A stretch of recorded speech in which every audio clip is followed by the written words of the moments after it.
आज का दंगल ईरान की जंग से भारत की बिगड़ती सेहत को लेकर है। ईरान में 25 दिन से जंग चल रही है और पीएम मोदी ने कहा है कि इस जंग के कारण भारत पर दूरगामी विपरीत प्रभाव पड़ रहा है। प्रधानमंत्री मोदी ने कोविड महामारी की तरह मिलजुल कर इस पूरी चुनौती का सामना करने की अपील भी की है और देशवासियों को पूरी ऊर्जा जरूरतों को पूरा करने का भरोसा भी दिया है। पश्चिम एशिया में जंग के हालात से उभरी चुनौतियों को लेकर सरकार ने कल सर्वदलीय बैठक भी बुलाई और इस वक्त यह भी खबर बड़ी आ रही है कि ईरान जंग के हालात को देखते हुए पश्चिम एशिया के हालात पर बनाए गए ग्रुप ऑफ मिनिस्टर्स की विशेष बैठक हुई है। पार्लियामेंट हाउस में बुलाई गई इस बैठक में गृह मंत्री अमित शाह, विदेश मंत्री एस जयशंकर, पेट्रोलियम मंत्री हरदीप सिंह पुरी, स्वास्थ्य एवं उर्वरक मंत्री जेपी नड्डा पहुंचे थे। यह खास ग्रुप ऑफ मिनिस्टर्स बनाया गया है और पार्लियामेंट हाउस में इस मंत्री समूह की बैठक भी चल रही है। खबर यह है कि इस बैठक में किसानों की खाद की जरूरत को लेकर चर्चा की गई है। पता चल रहा है कि जून 2026 तक के लिए भारत के पास खाद का पर्याप्त भंडार है। अब खरीफ का जब बुआई शुरू होगी तब खाद की बहुत सख्त जरूरत महसूस होगी। फिलहाल यह कहा गया है कि जून 2026 तक के लिए भारत के पास खाद का पर्याप्त भंडार है। थोड़ी ही देर पहले पेट्रोलियम मंत्रालय, शिपिंग मिनिस्ट्री और विदेश मंत्रालय के अधिकारियों की एक प्रेस ब्रीफिंग भी हुई है और जिसमें कहा गया है कि देश में पेट्रोल, डीजल, गैस का पर्याप्त भंडार मौजूद है। खुद प्रधानमंत्री ने भी राज्यसभा में अपने बयान में साफ शब्दों में कहा है कि भारत में क्रूड ऑयल और गैस की कमी नहीं है। अफवाहों पर ध्यान देना सही नहीं होगा। 46,000 टन एलपीजी 26 मार्च को कांडला पोर्ट पहुंच जाएगी और 27 मार्च को 46,000 ton gas New Mangaluru port पहुंच जाएगी। भारत के 20 जहाज फारस की खाड़ी में फिलहाल मौजूद है।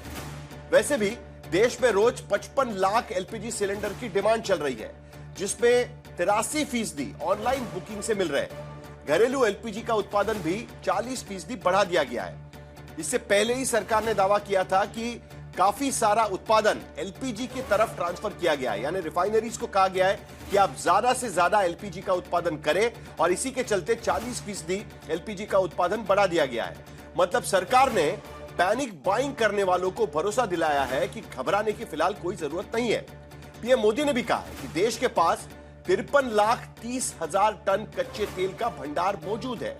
हालांकि यह भंडार करीब 10 दिन ही चल पाएगा।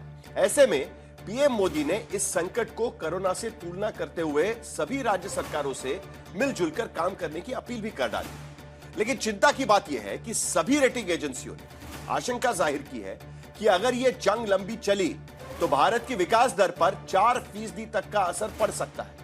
इन चुनौतियों पर चर्चा करने के लिए सरकार ने कल सर्वदलीय बैठक भी बुलाई है। सभी दलों को कहा गया है कि अपनी अपनी पार्टी से 2-2 सदस्यों को भेजा जाए ताकि सर्वदलीय बैठक में इस पूरे सिचुएशन की चर्चा की जा सके। लेकिन leader of opposition Rahul Gandhi इस बैठक में शामिल होने से इनकार कर दिया। उन्होंने कहा है कि वो फिलहाल केरल में है और वहां से इस बैठक में नहीं आ सकते, लेकिन उनके कोई प्रतिनिधि वहां पर जाएंगे।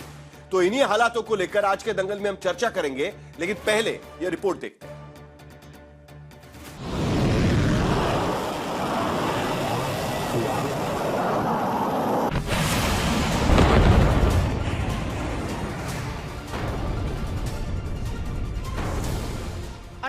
फरवरी को अमेरिका ने ईरान के छत्ते में हाथ क्या डाला, जंग की आग बुझ ही नहीं रही। ट्रंप ने 7 मार्च को कहा ईरान हार गया, ईरान लड़ता रहा। 11 मार्च को कहा ईरान बर्बाद हो गया, ईरान नहीं। 13 मार्च को कहा ईरान पूरी तरह हार गया, ईरान मारता रहा। 15 मार्च को कहा ईरान युद्ध हम जीत गए, ईरान हारा रहा। 20 मार्च को कहा हमने अपना टारगेट पूरा कर दिया, ईरान थमा दिया। 21 मार्च को कहा ईरान नक्शे से खत्म, ईरानी मिसाइलें दबती रही। 23 मार्च को कहा ईरान समझौता चाहता है, ईरान भी नहीं।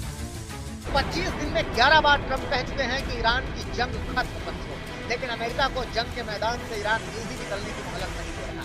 ऐसे में इस जंग से आस पड़ोस के हालात संगीन होते जा रहे हैं, क्योंकि 25 दिन से ईरान की धरती पर जंग की ऐसी आग है कि समंदर के रास्ते सूने पड़े हैं। तेल गैस का तनाव ऐसा कि भारत में हुकूमत के इफेक्ट बढ़ती जा रही है। पश्चिम एशिया में चल रहे इस युद्ध को 3 सप्ताह से अधिक का समय हो चुका है। इस युद्ध ने पूरे विश्व में गंभीर ऊर्जा संकट पैदा कर दिया है। और ये हालात सिर्फ ऊर्जा संकट के नहीं, इस जंग की काली छाया भारत की विकास दर पर पड़ने लगी है। डॉलर के मुकाबले रुपए की कीमत 92 रुपए तक गिर चुकी है। भारतीय बास्केट में कच्चे तेल के दाम $130 तक पहुंच रहे हैं। ICRA ने कहा है कि कच्चा तेल $100 के ऊपर बना रहा तो भारत के चालू खाते का घाटा 0.8% से बढ़कर 2.2% तक जा सकता है। मूडीज ने कहा कि जंग लंबी चली तो भारत की GDP विकास दर में 4% तक की गिरावट आ सकती है। गोल्डमैन सैक्स ने भारत के विकास दर अनुमान 7% से घटाकर 5.9% कर दिया है। फिच रेटिंग ने लंबे वक्त की जंग में भारत के क्रेडिट जोखिम बढ़ने का अंदेशा जताया है। S&P ने मार्च में मैन्युफैक्चरिंग के अंदर पिछले 5 साल की बड़ी गिरावट दर्ज की है। इतना ही नहीं, मार्च के पहले पखवाड़े में भारत के करीब $300 करोड़ की विदेशी पूंजी बाहर निकल चुकी है और खाड़ी देशों से आने वाला धन भी कम हो रहा है। इस युद्ध ने पूरे विश्व में गंभीर ऊर्जा संकट पैदा कर दिया है। भारत के लिए भी ये स्थिति चिंताजनक है। इस युद्ध से हमारे व्यापार के रास्ते प्रभावित हो रहे हैं। इससे पेट्रोल, डीजल, गैस और फर्टिलाइजर जैसे जरूरी सामान की रूटीन सप्लाई प्रभावित हो रही है। ऐसी सूरत में भारत बस इस जंग के थमने की दुआ और इसके दुष्प्रभावों से बचने की जुगत कर सकता है। पीएम मोदी ने 2 दिनों के अंदर संसद के दोनों सदनों में भारत को भरोसा दिलाया है कि सरकार ऊर्जा संसाधनों के पर्याप्त इंतजाम में जुटी हुई है। सरकार का कहना है कि देश में तेल गैस की पर्याप्त आपूर्ति की कोशिश जारी है। यहाँ तक कि खरीफ सीजन के लिए खाद के पर्याप्त भंडार भी रखे जा रहे हैं। लेकिन जब से पीएम ने जंग के हालात की तुलना कोरोना से की है, लोगों में पैनिक बाइंग देखी जा रही है, जिसे रोकने के लिए पीएम ने राज्यों को साथ मिलकर काम करने की अपील दोहराई है।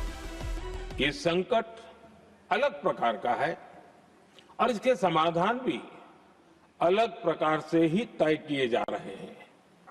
हमें धीरज के साथ, संयम के साथ, शांत मन से हर चुनौती का मुकाबला करना है। हमारी जो फॉरेन पॉलिसी है, this is prime minister Modi's personal foreign policy.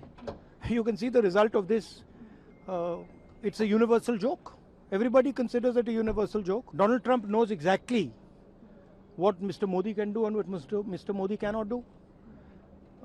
So, if the Prime Minister is compromised, our foreign policy is compromised. It's obvious. तो सबको दिख रहा है। US डील कर दी,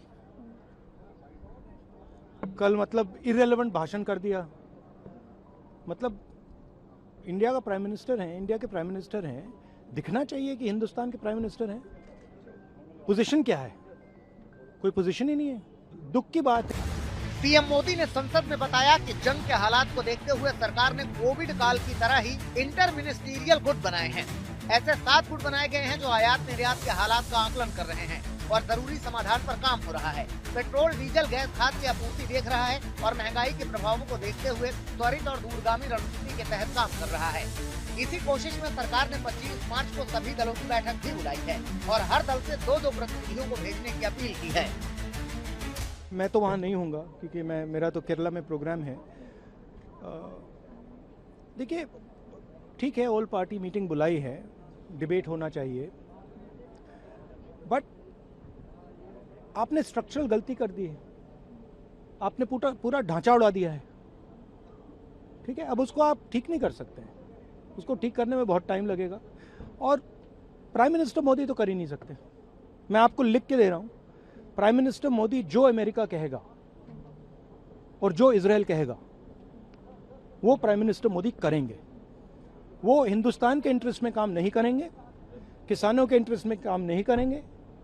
वो जो अमेरिका और जो इजराइल कहेगा वो करेंगे। आप देख लेना।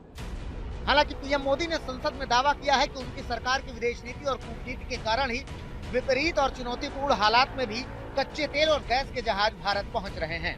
आज तक ब्यूरो। तीन सवाल मैं इस पैनल के सामने रखना चाहूंगा, क्योंकि पहली बार प्रधानमंत्री ने लोकसभा और उसके बाद राज्यसभा में सरकार के तरफ से एक स्थिति, सरकार की स्थिति, देश की स्थिति देश के सामने पार्लियामेंट के जरिए रखने की कोशिश की है। पहला सवाल, क्या ईरान की जंग के बावजूद तेल और गैस की सुचारू आपूर्ति सरकार की कामयाबी है? क्योंकि प्रधानमंत्री कह रहे हैं कि ये उनकी कूटनीति की सक्सेस है या उसकी जीत है कि जिसके जरिए स्टेट ऑफ हॉर्मुज से भी हमारा सप्लाई अभी भी चल रहा है। यह प्रधानमंत्री के आज के बयान में पहली बार आया है। दूसरा सवाल, क्या ईरान जंग का असर भारत की विकास दर पर पड़ने की आशंका बढ़ गई है? क्योंकि दूसरी तरफ सरकार की तरफ से यह साफ कहा गया है कि कोविड की स्थिति हो सकती है, इसके लिए हमें तैयार रहना चाहिए। तीसरा सवाल, क्या जंग को लेकर सरकार पर कमजोर विदेश नीति का विपक्ष का आरोप जायज है? इन तीन सवालों के साथ मैं इस चर्चा की शुरुआत करूंगा, लेकिन सिद्धार्थ जरा भी पहले आप ही से शुरुआत करनी पड़ेगी। कल लोकसभा में जब प्रधानमंत्री का बयान आया, उसके बाद हमने देखा कि बाजार में बहुत बड़ी गिरावट आई थी। कहीं ना कहीं आशंका जताई जा रही थी, क्योंकि पहली बार प्रधानमंत्री ने कल साफ शब्दों में कहा कि देखिए, इसका कोई सिंपल सॉल्यूशन नहीं है, यह लंबा चल सकता है, हमें इससे भी ज्यादा गंभीर स्थिति के लिए तैयार होना चाहिए और एक सरकार के नाते यह देश को बताना बहुत जरूरी होता है। आज जब प्रधानमंत्री का बयान राज्यसभा में दिया गया, उसमें थोड़ा सा फर्क है। इसमें सरकार की तरफ से साफ शब्दों में कहा गया है कि हम तो सभी से बात कर रहे हैं, हमारी विदेश नीति की वजह से ही हमारे पास क्रूड ऑयल और बाकी जो सप्लाई है वो उसी तरीके से आ पा रहा है। आज का प्रधानमंत्री का बयान देखकर क्या आपको लगता है कि हम इकोनॉमिकली और उसके साथ साथ बाकी मुद्दों के साथ इस स्थिति से निपटने के लिए तैयार है?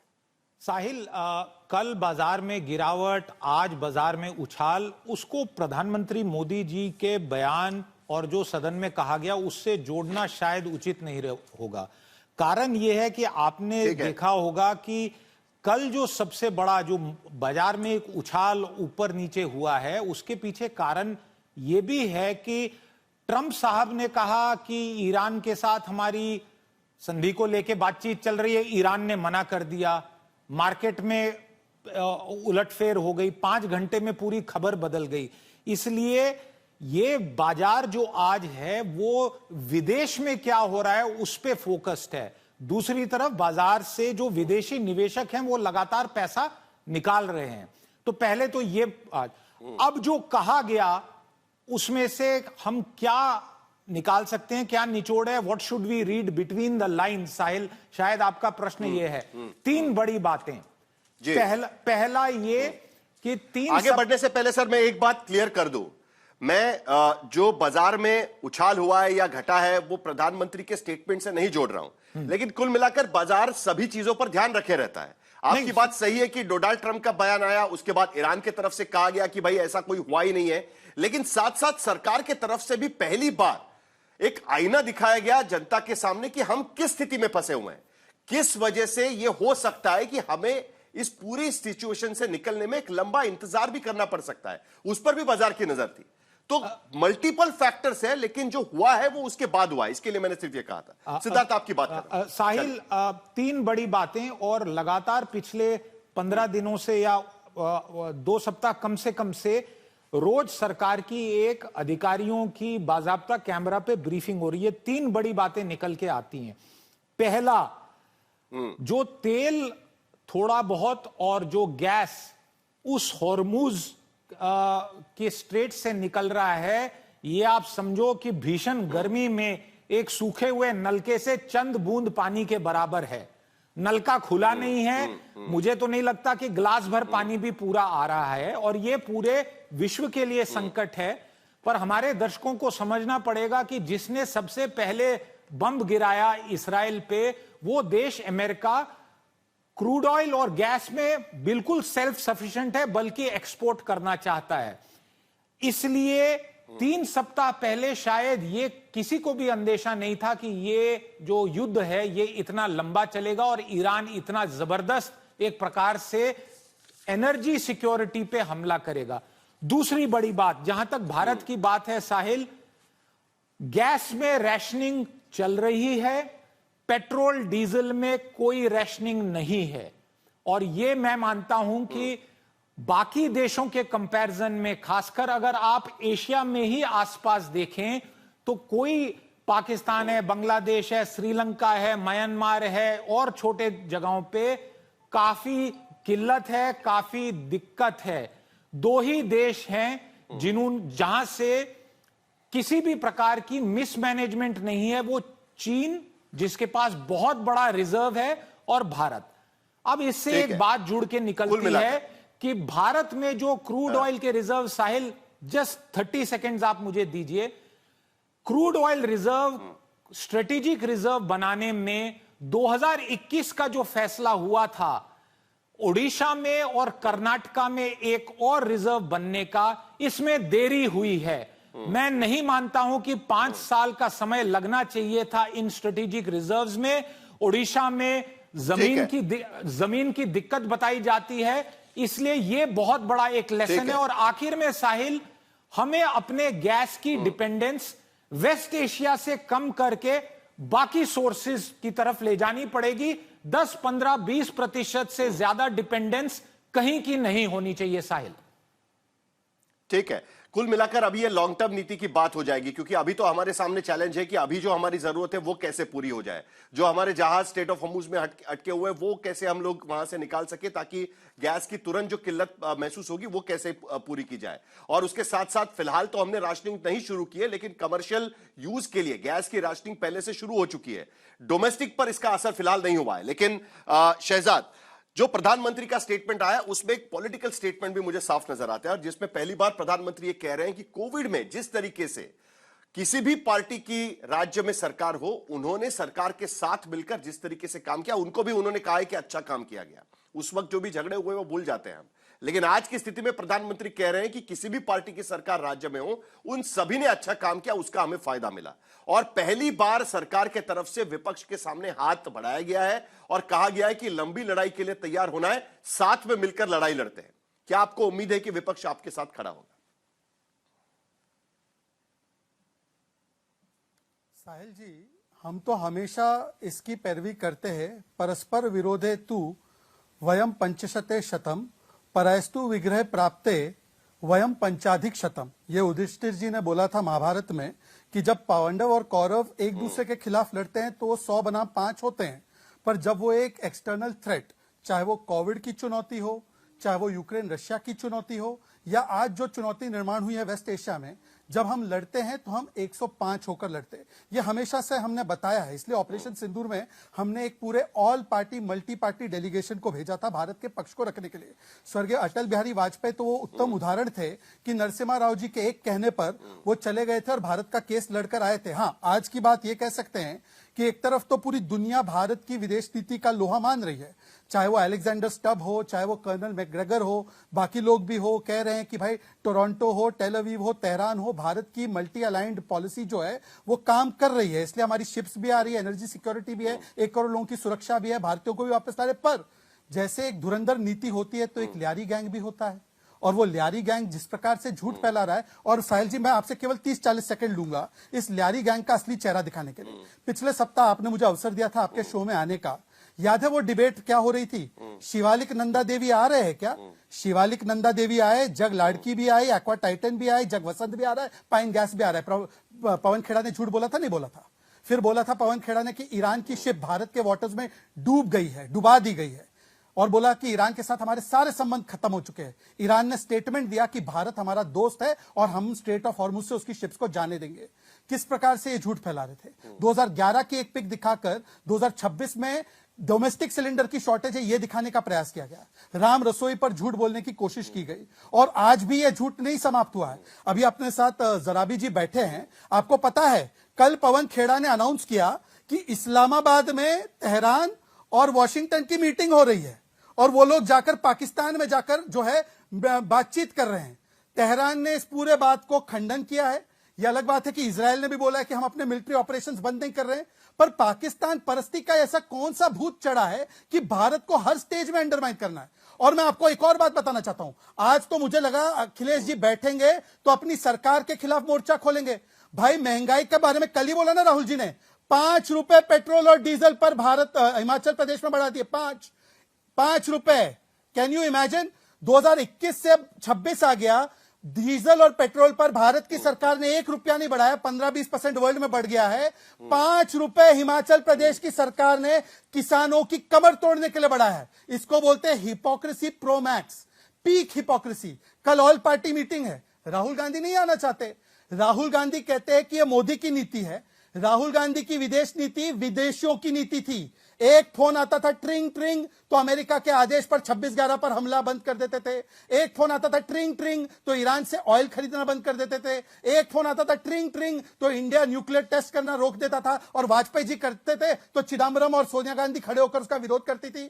तो यह विदेशियों की नीति नहीं, आज भारत की एक विदेश नीति है जिसका लोहा थरूर और तिवारी भी मान रहे हैं। थरूर और तिवारी भी मान रहे हैं। हाँ, वही बात है। थरूर और तिवारी को बोल दीजिए गद्दार। वही इंतजार कर रहा था कि आप शशि थरूर का नाम कब ले, क्योंकि आपने एक शब्द का इस्तेमाल किया, मल्टी अलाइन। कुछ ही दिन पहले मैंने शशि थरूर के ट्वीट पे वो जो एक्स प्लेटफॉर्म पर उन्होंने जो लिखा हुआ था उसमें मैंने ये शब्द देखा हुआ था कि आजकल भारत की नीति मल्टी अलाइन नीति है। और एग्जैक्टली वही शब्द शहजाद आपके अभी के बयान में भी मैंने यहां पर देखा। कुछ ही दिन पहले मैंने शशि थरूर के ट्वीट पे वो जो एक्स प्लेटफॉर्म पर उन्होंने जो लिखा हुआ था उसमें मैंने ये शब्द देखा हुआ था कि आजकल भारत की नीति मल्टी अलाइन नीति है। और एग्जैक्टली वही शब्द शहजाद आपके अभी के बयान में भी मैंने यहां पर देखा। अखिलेश जी, आपको दिक्कत क्या हो रही है? ये मल्टी अलाइन नीति से आपकी दिक्कत है या जिस तरीके से राहुल गांधी कह रहे हैं आज की स्थिति में? सबसे पहले तो मुझे जानना है क्यों राहुल गांधी को लगता है कि प्रधानमंत्री का स्टेटमेंट बेतुका है? कोई मतलब नहीं है इस स्टेटमेंट का जो लोकसभा में दिया गया और राज्यसभा के भीतर आज स्टेटमेंट दिया गया। साहिल भाई, मैं अपेक्षा करूंगा जितने खामोशी से आपने बीजेपी प्रवक्ता को बिना डिस्टर्ब के निर्वाध सुना, अब बोलने दिया, मुझे भी ऐसा अवसर मिलेगा। देखिए साहिल भाई, ये मोदी जी की आत्मनिर्भर भारत का अमृत काल चल रहा है, समझे ना आप? आत्मनिर्भर भारत का अमृत काल, 12 सालों से विश्व गुरु के आत्मनिर्भर भारत का अमृत काल चल रहा है।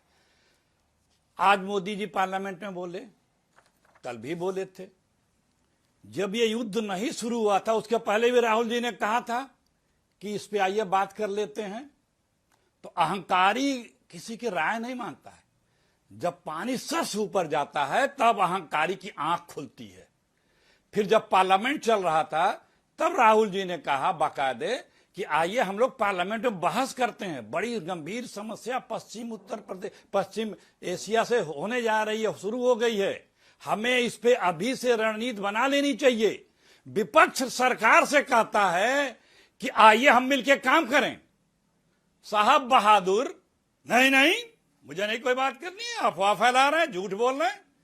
30 अवसर हैं पिछले 12 सालों में, 30 अवसर से ज्यादा। जब और बाद में जब पानी सर से ऊपर उठ गया तो बिलबिला करके सबको साथ, अरे हम तो शुरू से काम करने को तैयार हैं। जब ऑपरेशन सिंदूर हुआ, सबसे पहले कांग्रेस ने, राहुल जी ने, विपक्ष ने, पूरे विपक्ष ने ऐतिहासिक एकता दिखाई और कहा कि हम लोग साथ में हैं, आइए बैठते हैं, बात करते हैं और इसका मुंहतोड़ जवाब दिया जाएगा। पाकिस्तान के छक्के छोड़ा कर रख दिए जाएंगे। बात भी हुई, आए भी, मीटिंग भी हुई, लेकिन साहब दिल्ली से उतर के मीटिंग में नहीं आए, बिहार में वोट मांगने प्रचार करने चले गए। उसके बाद फिर एक मीटिंग हुई आल पार्टी, उसमें भी साहब नहीं आए। बात दरअसल में यह है कि आप किसी की सुनेंगे नहीं, आपके पास इतना ज्ञान है नहीं। खी विदेश नीति नहीं होती है। आज भारत 10 दर्जनों कमेटियों में मेंबर है, चेयरमैन अंतर्राष्ट्रीय, लेकिन उसकी आवाज कोई है? आप एक स्टैंड लेके रहते तो दोनों देश आपकी बात सुनता।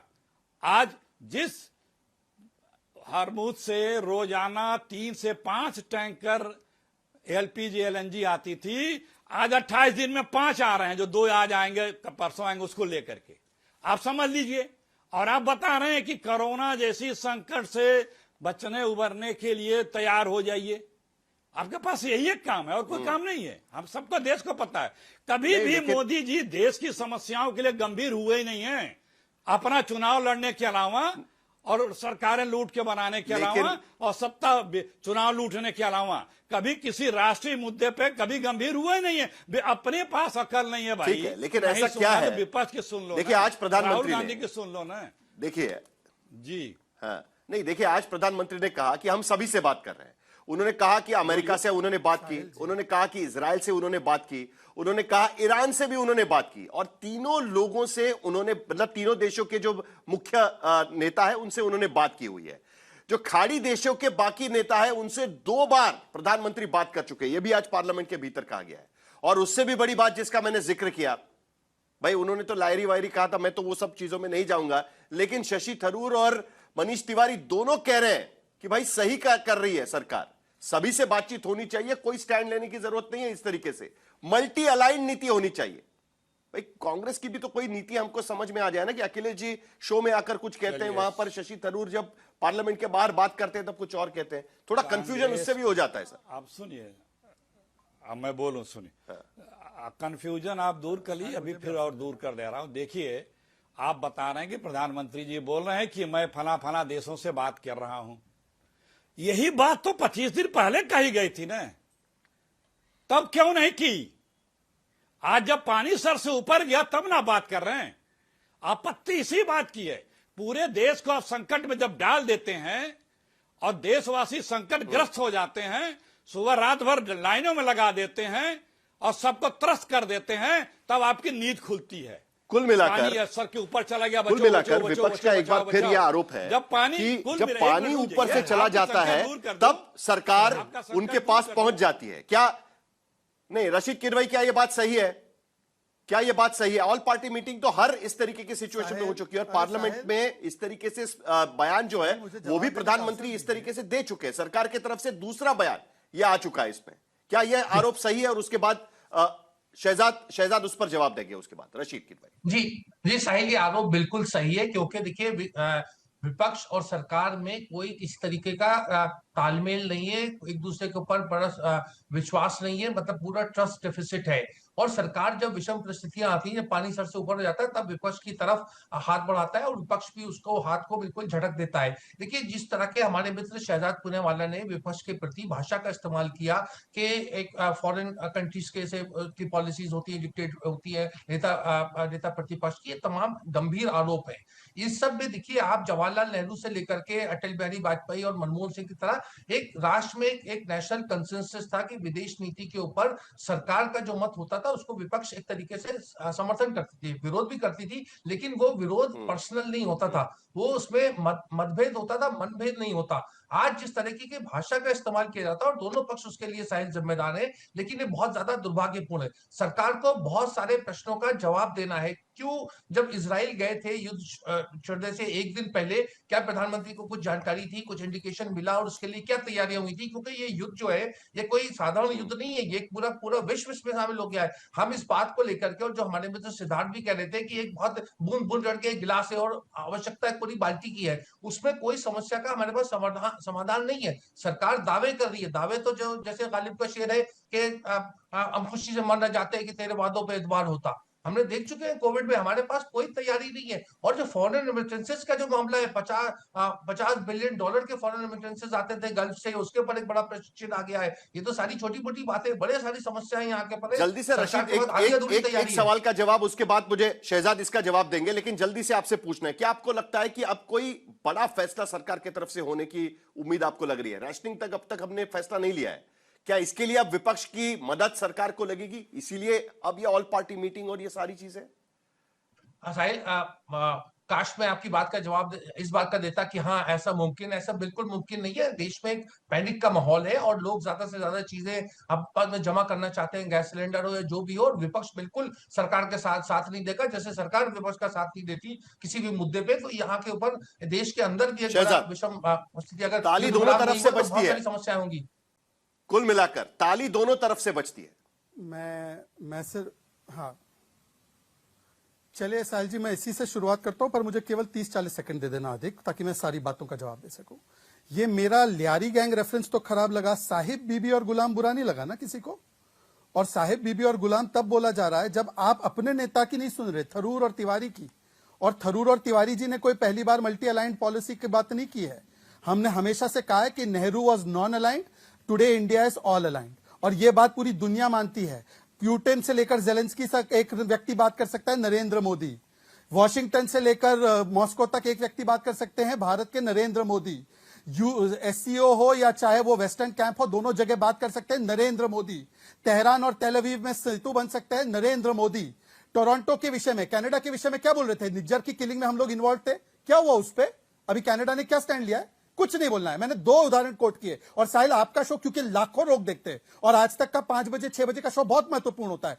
पवन खेड़ा ने 2 झूठ बोले, कल मध्यस्थता का झूठ, उससे पहले शिवालिक नंदा देवी का। कभी भाजपा को भी जवाब मिलेगा आपके शो के प्लेटफॉर्म से कि भाई ये झूठ के ऊपर क्या स्टैंड है? कांग्रेस का क्या स्टैंड है? कांग्रेस पार्टी का 5 रुपए हिमाचल में बढ़ा दिया पेट्रोल डीजल पर, उस पर कभी स्टैंड मिलेगा क्या पार्टी का? और मैं आखिरी बात पूछना चाहता हूं, और राशिद जी ने तो मुझे बड़े होते हुए देखा है पार्टी में, मैं कांग्रेस में था एक समय पे। राशिद जी, मैं आपसे आदरपूर्वक पूछना चाहता हूं, जब कोई भी ऐसी स्थिति होती थी, वाजपेयी जी या मोदी जी ने कभी भी देश की सुरक्षा नीति पर सवाल खड़े नहीं किए, पर आज ऑपरेशन सिंदूर को फेलियर महाराष्ट्र के पूर्व मुख्यमंत्री ने बताया। तमाशा बोला प्रणिति शिंदे ने, फेलियर बोला खड़गे जी ने, सर्जिकल स्ट्राइक, बालाकोट स्ट्राइक, खून की दलाली बोला। ये जब सेना ने प्रमाण दिया, भाई ओसामा को मार दिया, ओबामा ने अनाउंस किया, किसी रिपब्लिकन ने सवाल नहीं उठाए। कोविड की 2 वैक्सीन बन रही थी, पुणे में 1 वैक्सीन बनी, उस वैक्सीन के ऊपर इन्होंने फाइजर और मॉडर्ना की सेल्स शुरू कर दी थी, और वैक्सीन मत लेना, बीजेपी की वैक्सीन है। बताइए ना राशिद जी, इसमें कौन सा भाजपा का या मोदी जी का गलत का कदम था? उन्होंने तो बोला सब साथ में और कोविड से लड़ने के लिए, उसमें भी मखौल उड़ाया गया। मैं आपको एक और उदाहरण देता हूं, जिस प्रकार से एआई समिट हुआ, एआई समिट तो राशिद किदवाई जी, वो मोदी जी का बर्थडे पार्टी तो नहीं था ना? नंगे होकर चले गए, नंगे होके, और नंगे होकर गए तो अखिलेश यादव जी ने बोला कि अखिलेश प्रताप सिंह गलत कर रहे हो, फिर भी मानने को तैयार नहीं। अरे मोदी का विरोध करो, देश का विरोध मत करो, देश की नीति का विरोध मत करो। मतलब सरकार का स्टैंड यानी देश का स्टैंड, ये आपको कहना है शहजाद? देखिए, सरकार का स्टैंड देश का स्टैंड होता है, लेकिन सरकार का स्टैंड एक तरफा बात नहीं कहनी चाहिए शहजाद पुणेवाला को। देश में विरोध में ट्रेन की पटरियां उखाड़ी गई, रशीद भाई उखाड़ी गई। जॉर्ज फर्नांडिस जिसको मंत्री बनाया भाजपा ने, उसका भी जवाब दे। चलिए अखिलेश जी, आपकी बात खत्म करिए, उसके बाद जरा इकोनॉमी पर बात होनी चाहिए, क्योंकि उसको लेकर भी आज प्रधानमंत्री ने कुछ चीजें कही है, उस पर भी जरा बात करना जरूरी होगा। अखिलेश जी, आपका जवाब देखिए, पहली चीज ये जान लीजिए साहिल भाई कि हमारे प्रधानमंत्री, 1 मिनट बीच में नहीं भाई, अब सुनिए साहिल भाई, एक बात जान लीजिए, ये बच्चा देश का मानता है, जानता है कि मोदी जी से कुछ नहीं होगा। कोई मोदी जी से किसी को उम्मीद नहीं है। सिर्फ भाषण देना, पर निंदा और प्रशंसा कराना मोदी जी के बस में कुछ नहीं है। ही खिखी विदेश नीति नहीं होती। स्वयंभू अपने आप को कितना बड़ा गुब्बारे में हवा भर के आप प्रोजेक्शन करते रहिए, लेकिन वो गुब्बारे की हवा है। हाँ, दुनिया में जरूर मोदी जी छा गए हैं, ही खिखी गले मिलने से लेकर के, और विदेशों में भी गटर से गैस बनाने के दिन रात लाखों मीम्स दुनिया में हमारे प्रधानमंत्री, भारत के प्रधानमंत्री के तैर रहे हैं। क्यों भाई? आपके अपने आचरण और व्यवहार से हम भारतवासियों को बुरा लगता है कि हमारे प्रधानमंत्री के प्रति इस तरह से बातें आ रही हैं, इस तरह से मजाक उड़ाया जा रहा है। ये हमारे देश की गरिमा बढ़ाई जा रही है क्या? बात कर रहे हैं। और जहां तक रही बात, ठीक है, तेल के दाम की, जब $40 था तभी आपने 20 रुपए, 18 30 रुपए ज्यादा पेट्रोल पे कमाए, 40 लाख करोड़ रुपए कमाए आपने। आज आपको अगर हार्मूज से तेल नहीं मिल रहा है तो क्यों नहीं मिल रहा है? सुनिए प्लीज सुनिए, मैंने बीच में नहीं बोलता भाई मेरे। आज अगर हार्मूज से हमारा टैंकर एकदम निर्बाध नहीं निकल के आ रहा है तो क्यों नहीं आ रहा है? क्यों नहीं आ रहा है? 5 विदेश नीति को लेकर राजनीति स्टूडियोज में तो चलती रहेगी, चर्चा में भी आती रहेगी, लेकिन देश की जनता कहीं ना कहीं तेल और गैस को लेकर आंसू बहा रही है, और इसी बात को लेकर देश के लोगों में चिंता भी है। अखिलेश जी एक मिनट, जरा संजीव आहलूवालिया जी के पास भी मुझे जाना होगा, क्योंकि आज सबसे बड़ी बात, प्रधानमंत्री एक बार फिर इस बात पर जोर दे रहे हैं कि हमारे इकोनॉमिक फंडामेंटल्स बड़े स्ट्रांग है, और जिसके वजह से कोई भी बड़ा शॉक इस तरीके से हमें सहन करना पड़े तो उसके लिए हम कहीं ना कहीं तैयार रहेंगे। दूसरी बात, संजीव जी, उन्होंने एक बार फिर इस बात का जोर दिया हुआ, इस बात पर जो चर्चा हम 3 दिन पहले कर चुके हैं, कि हम अलग अलग स्रोतों से गैस और ऑयल लाने की कोशिश कर रहे हैं, जिसके वजह से दावा किया जा रहा है सरकार की तरफ से क्रूड ऑयल, गैस की कमी भारत के भीतर नहीं होगी। क्या आपको लगता है कि आज की स्थिति में जो दावा किया गया है वो सचमुच में जमीन पर उतर पाएगा, या आने वाले जिस तरीके से युद्ध चलता रहेगा उस पर वो निर्भर रहेगा? तो साहिल जी, मेरा तो व्यू ये है कि देखिए, अगर स्ट्रेट ऑफ हॉर्मूज अगर बंद रहता है तो लगभग 20% जो विभिन्न प्रकार के तेल और उनके पदार्थ का ग्लोबल मार्केट है उस पर असर पड़ता है। तो 20% की अगर कमी हो जाती है तो निश्चित ही दाम बढ़ जाएंगे। अब जब दाम बढ़ जाते हैं तो जो देश जिन्होंने अपना खजाना काफ़ी भरपूर रखा है वो बड़े दामों पे भी तेल खरीद के अपना काम, घरेलू काम और औद्योगिक काम और बाकी पूरे इकोनॉमी का काम वो चला सकते हैं। अब मैं ये नहीं कह रहा हूँ कि भारत जो है वो सबसे टॉप इस तरह का देश है।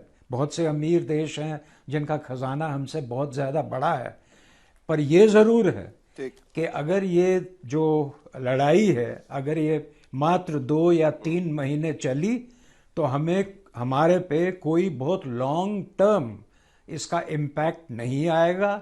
हालांकि शॉर्ट टर्म में दाम बढ़ेंगे, और मैंने पहले भी कहा था आपके शो पे साहिल भाई कि सरकार को इस पे विचार करना चाहिए कि जो बढ़ोतरी है दाम में वो उपभोक्ताओं तक पहुंचाएं, ताकि उपभोक्ता भी समझे कि कठिन समय है और उसको बचत करनी है तेल के इस्तेमाल पे।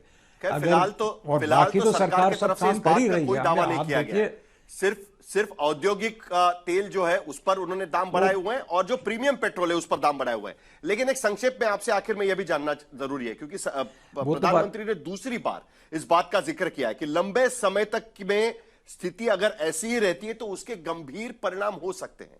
यह गंभीर परिणाम का क्या मतलब आप निकाल रहे हैं? बिल्कुल,